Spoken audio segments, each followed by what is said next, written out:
Alright, family, I'm back with the parts 2 of this about food and civilization, you know what I mean? And what I learned out of this book by Carson, Ritchie, you know what I'm saying?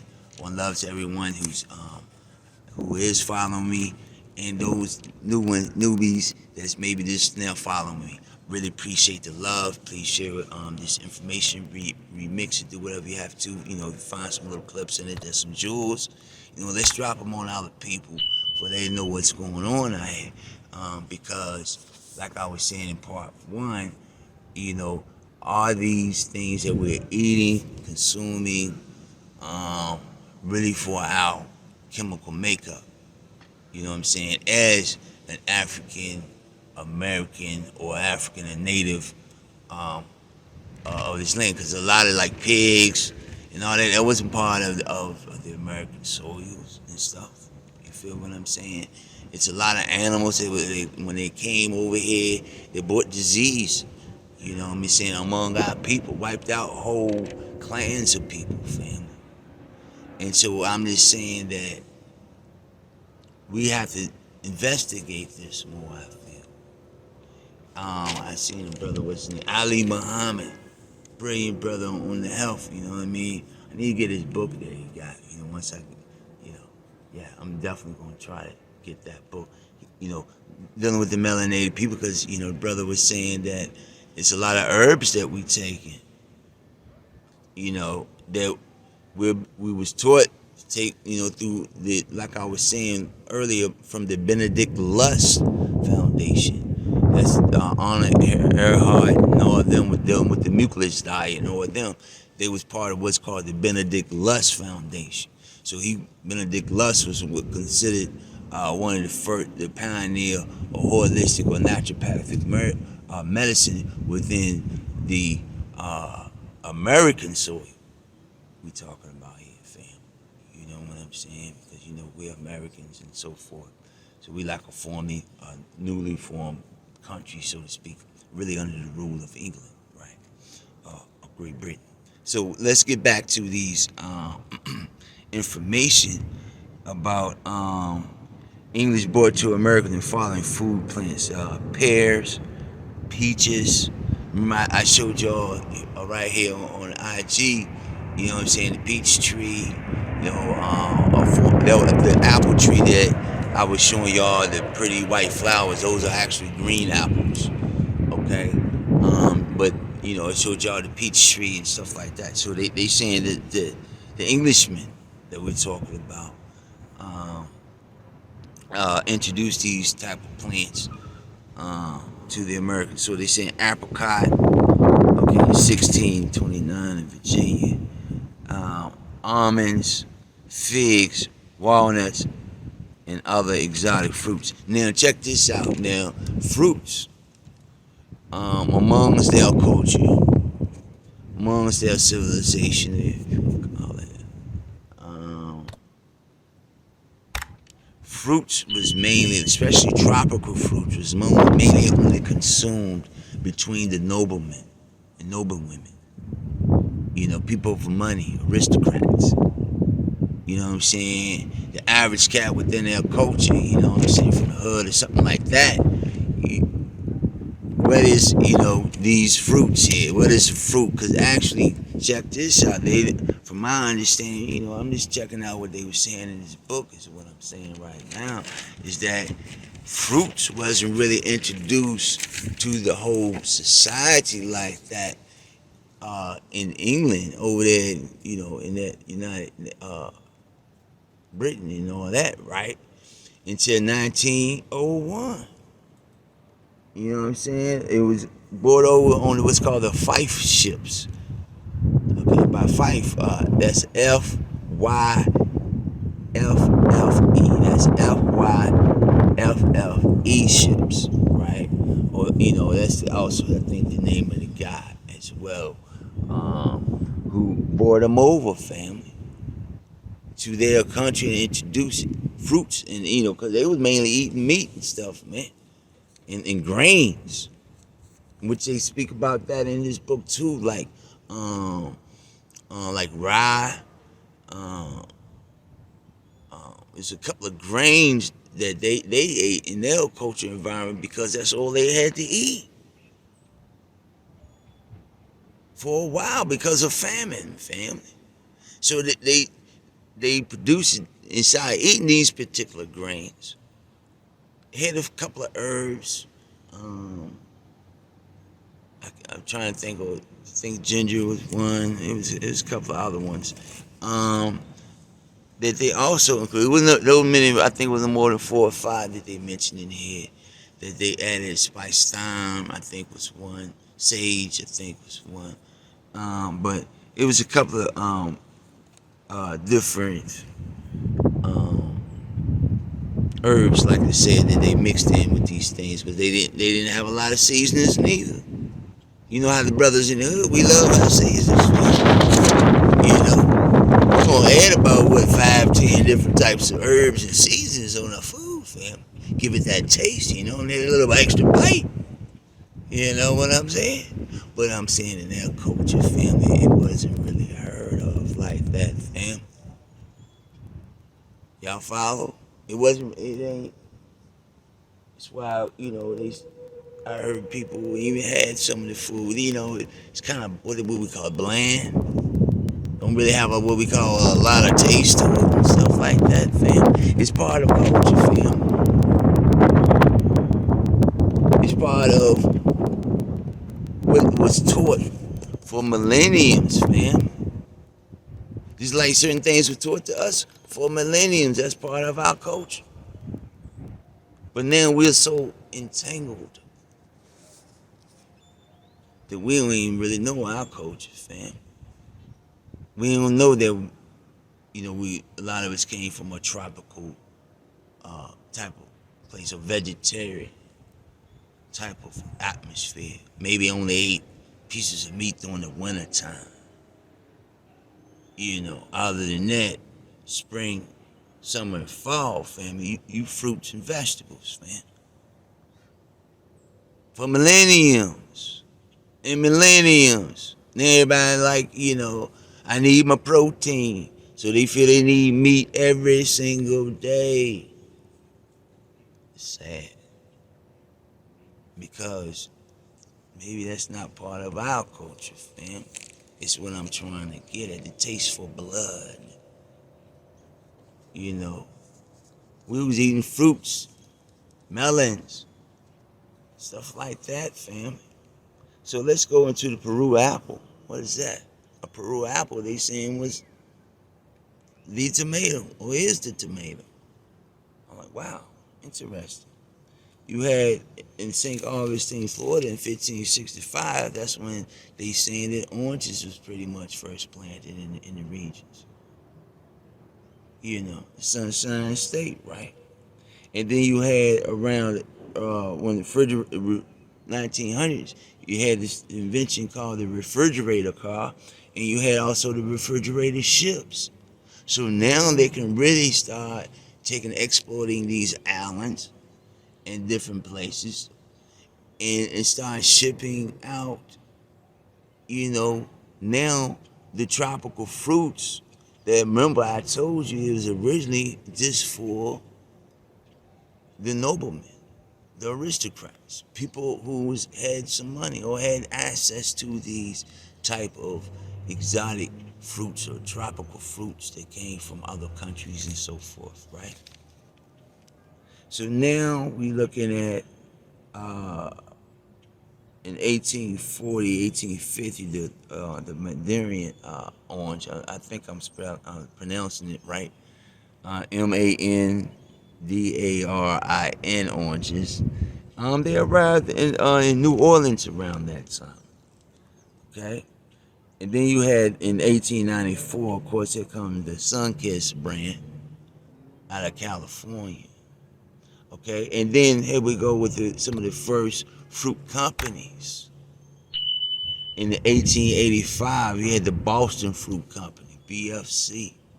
And then by 1899, you had the Keith and Baker formed what's called the UFC, which is the United Fruit Company.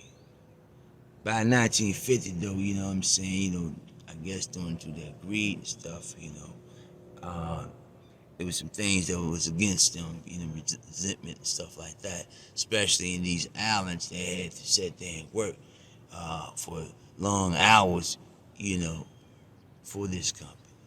They wanted to be treated fairly, family. That's all I'm saying from what I gathered from the information, right? And then you had, what was it, the first bananas that was kind of exported from the islands from Port Antonio, Jamaica, all the way up to Boston, Massachusetts, by this dude named Captain Bush, right? And you see how he made some heavy bread, for this new fruit, right? And so by 1869 or so, this Captain Bush pretty much formed his own company and started exporting a lot of, bananas and stuff. So this is some of the history that I ran across. And I just want to give my, little review on this book right here, Food and Civilization. Pretty good read. I haven't been finding out about this book from my ancestor now. Elderly, Baba, what I'm saying, that, I learned a lot of information from. That's Dr. Africa, Little Africa, right? Studied up his information for years, since the 90s, actually. So I'm just saying, I hear him talk about this book, and I said, let me grab this book, see what they talking about. Pretty good read, family, But other than that, let me see. What else can I share? Okay, here we go. The native fruits of America, they say, is guava, custard apples, cashew apples, and the pineapple. Okay, it's a couple of different types. Come to find out, different types of pineapples too.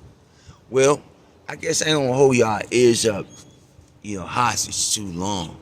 I just want to kind of share some of the information out of this book, and maybe y'all stay tuned. I might pull some other stuff out of here that I found interesting. But right now, I found that was some of the most majority stuff about, especially how they traveled, and that's how they got, what you call the beef jerky and all that, because stuff was rotten and they were starving on the boats and stuff like that as they was trying to do exploitations, you know what I mean? And so that's how a lot of these different, like the biscuits, that's a word for French, which means baked many times, you know what I mean? So y'all can look up the word biscuits that we love, especially brother, loves some cornbread, some gravy and biscuits, you know what I mean? We'll be like, what else? I used to like them, what we used to call hoe cake and apples, what pretty much is apples and biscuits, you know what I mean? So look up that as well, the word biscuit is a French word, you know what I mean? It means baked twice. So I found that out in this book. It was very interesting. Like I said, sugar was the biggest thing too, because if anybody know anything about the history of sugar and how it was like 1 gram was like $20 in today's time. Like it was like crack, family. 1 gram for $20. You know what I'm saying? The comparisons, today. So that was, once again, it was a lot of stuff that wasn't for everybody. You see that? It was mainly for the noblemen and noble women. You know what I'm saying? People who had the bread, who could export and import that stuff in from different places that they exploited and in a lot of cases terrorized. It is what it was, you know what I mean? Or it still is sometimes. But either way, family, I hope everybody's blessed. Hope y'all, learn some things on these 2 clips, dealing with food and civilization today. And like I said, follow me if you haven't followed me. Look in the description box and follow me also on YouTube and subscribe to that and press the bell button for y'all can be notified. Trying to get my views up, you know what I'm saying? Trying to get my subscribers up indeed. Before I can continue to make some stuff happen, family. And y'all stay healthy. And remember, family, we got to ask ourselves and do, some research. Like I said, I got some more books in the future I'm going to bring forward some information about foods, where they come from, even if they even for our body. You know what I'm saying? Dealing with the melanated structure. You know, we definitely don't need a lot of protein. You know what I mean? If nothing else, I do know that much. So we definitely need to cut that out and look at this thing from a different perspective. You know what I mean? From the fruits, berries, melons, and also vegetable perspective. You know what I'm saying? Because we've been introduced to different types of foods and ways of eating, which gonna give you a way of thinking and acting out here that may not been for us, by us, like I want to say by us, I mean our ancestors before us. You know what I mean? Wanted us to eat, how we ate, because especially like pigs and stuff like, you know, hog maul and all that stuff that we love to eat. That was slave food, fam. You say you're not a slave no more, but yet you still eating slave food. We have to make sense out here of everything, fam. Because to me, that don't even make sense to me. I ain't no slave. You know, but yeah, you eating foods that only, you know, the slaves eat, fam. Scramblers, pig feet, you know, making pork rings, you know, stuff that they didn't want, fam. But I ain't no slave, you know. Where they say, y'all, what you eat, you feel me? It becomes part of you, part of your nature. You're a cannibal at this point. You're eating flesh. Either way you look at it, you dealing with a form of cannibalism. Is that part of your culture? Is that part of the way we supposed to be eating? I'm just asking. I don't know. I'm studying, and as I study and as I learn, looking to bring it forth to y'all, share this information with y'all, and I want y'all to call me up for consultations, also for radio interviews, also lectures, seminars, small groups, big groups, doesn't matter, fam. Let's put this information in our people's ear, that a lot of these things ain't for us, it was always introduced to us. So we have to look at these things because maybe that's why we acting and reacting in a certain manner that's maybe, in my opinion, is uncivilized. And we want to know how can we solve it. Let's start with that, because that can control our mind and everything. Let's start with the heart, fam. That can control our mind, our heart, and everything. Let's start with our brain. Things that's positive, that's educational, that's gonna build us. Because that's part of every part of who we are. Because when we first born, you know, I'm not into embryology or anything like that, but at least I know some basics, which is that the brain and the spine is some of the first things that's formed, right? And then comes the heart. So that's like a second brain. And then you got your gut and all that. This is like a third brain. And some people might call it the second brain. Which I got a book I read about that. It's called The Second Brain. Dealing with your gut. It's a lot of scientific jargon in it. You know what I mean? But it was very somewhat interesting. But either way, y'all stay up and stay civilized. How about that? Food and civilization, fam. And remember that I love you, God love you. I'm enjoying this fresh air, got me, you know, blowing like crazy.